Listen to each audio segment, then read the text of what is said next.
Hey guys, this is Scott with HHA Sports. Today is Friday, August 25th, and we are officially 2 weeks out from our first trip of the 2017 season.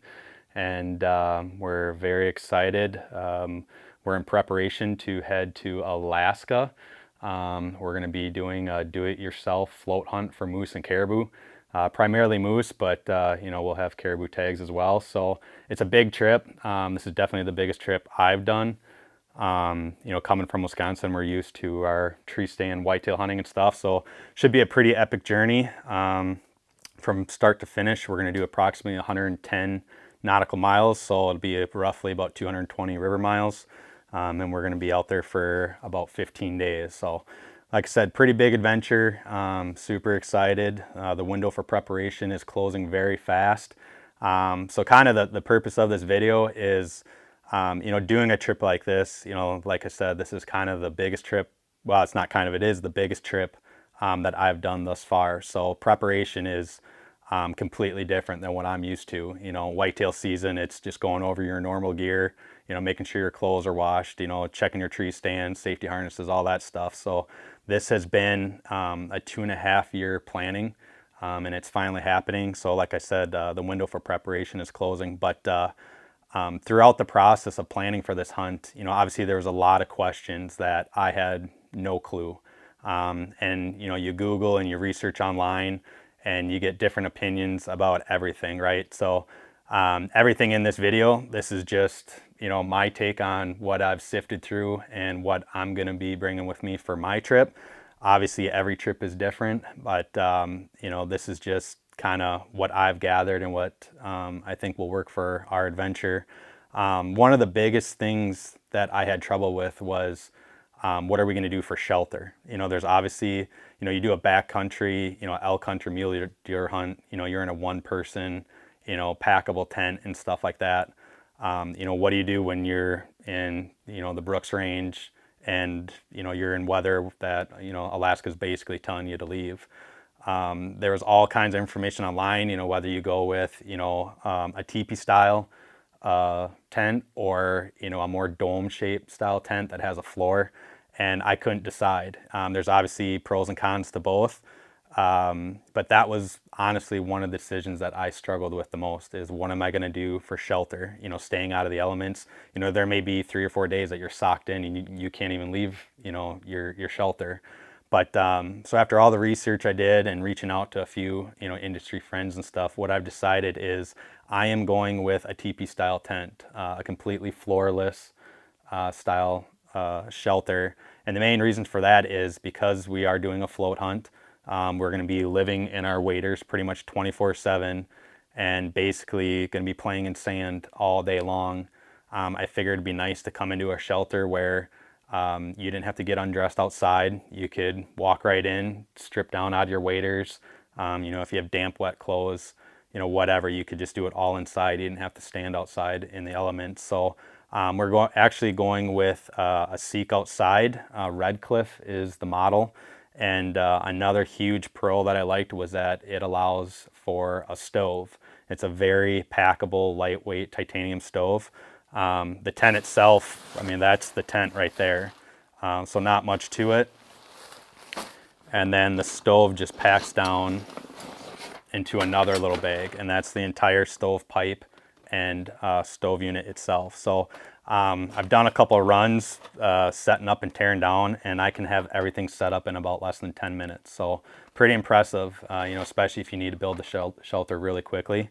Again, some people may argue that you don't need a stove. I just thought it'd be nice, like, if you're soaking wet and you need to dry clothes out, you can hang them up in your tent and dry them out. If it gets really cold at night, you can get a little fire going and help keep you warm. The one upgrade I did make was, the stakes that came with the tent would be great for like a normal backcountry hunt or something like that. But, Alaska, where you can get up, wind gusts up to 70, 80 miles an hour, I didn't think that the stakes would do a very good job holding, especially in soft soil like sand or, like swampy, marshy material. So I did upgrade to, they call them cyclone stakes. And it's a longer stake, and it also is has like a twist to it, or a, a little rotation, so it just helps grab into the soil. So I did upgrade the stakes, but other than that, I've been testing the tent out, in the backyard, and had it set up for a couple weeks, and it seems to be working awesome. So we're gonna roll with that, and hopefully it works out.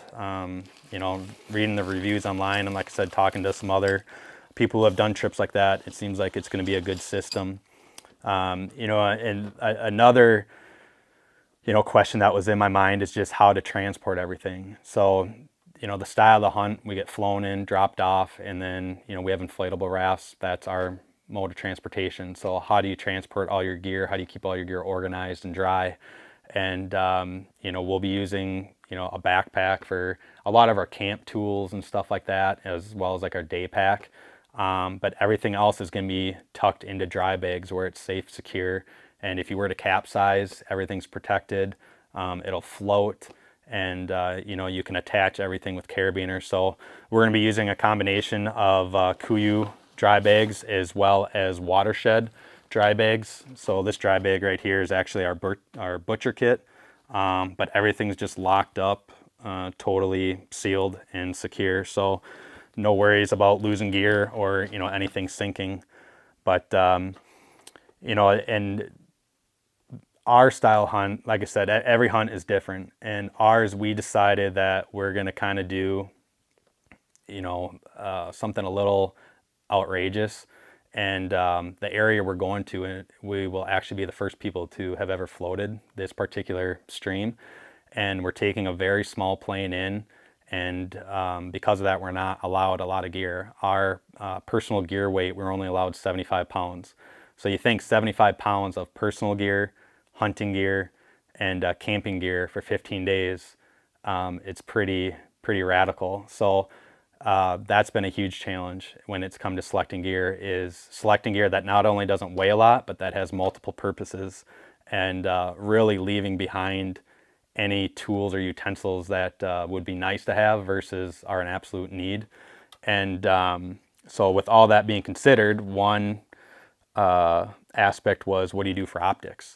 As much as I would love to bring a spotting scope and be able to glass, long distances and stuff like that, having the extra weight of a spotting scope and a tripod, it's just not in the cards. So for optics, we're going to run with Vortex razors. They're a great optic for the money, as well as they're really nice, short, and compact. And again, it's just they'll get the job done for what we need. So we're going to use 10x42s, so that should work out pretty well. Along with the Seek Outside tent, another suggestion that came from actually a guide in Texas who does some guiding in Alaska was to be sure to pack like an emergency tarp. So we have a tarp in our butcher kit for butchering meat and building a meat cache and stuff like that. But he suggested building like an emergency tarp. So if you are, on a mountainside glassing or something like that, and you get caught in the rain, make sure you have something like that. And, they're very lightweight, very packable. So that's going to go in the backpack and always be in the day pack, just in case of an emergency. And like I said, you can use it as emergency shelter, or if you need to build a secondary meat cache. So a lot of good uses for that. And again, it doesn't weigh much. Another part of the trip was, what do you do for communication and electronics?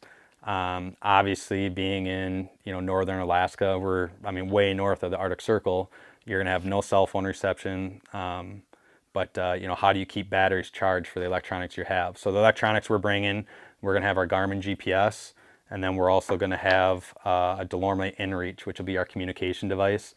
That way we can keep in touch with our pilots that are picking us up, as well as our family back home, let them know that we're safe, and also if we're successful. But how do you keep these charged? And again, after doing tons of research and talking to some other people that have done a similar trip, we have decided to go with the Dark Energy Poseidon. And I'm actually very excited to use this. I'm not an electronics guy.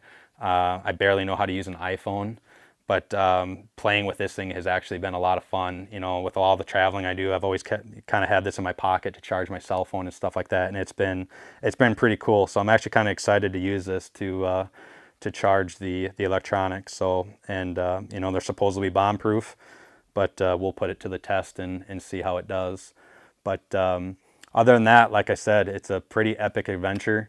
And you know, there's a lot of planning that has gone into this trip, and it's you know, it's almost here. So we'll continue to sort through gear and pull out anything that we can just to make sure we make the weights.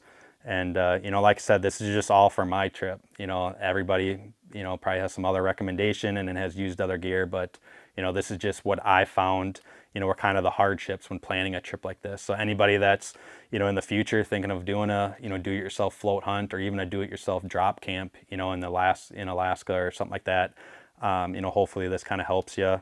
And you know, if anybody has any questions, you know, post comments, and you know, we'll make sure we respond as soon as we can. And you know, by no means, you know, I'm not an expert. This is my first trip, so I'm gonna learn it as I go. So if anybody has any other recommendations, I'm all ears. But otherwise, you know, hopefully we'll have a pretty cool story to tell you here in a couple weeks. So you know, again, I'm Scott with HHA, and we'll catch you in a couple weeks.